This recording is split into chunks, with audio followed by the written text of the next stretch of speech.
Following these steps will help you diagnose a mechanical issue in your engine.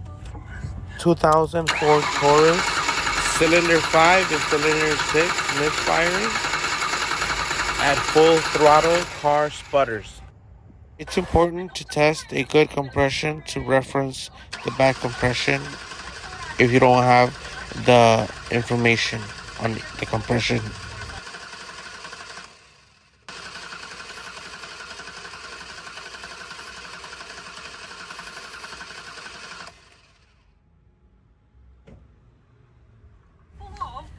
Cylinder 5 was the worst, and that gave me the diagnosis that this car has mechanical issues, and my job is done.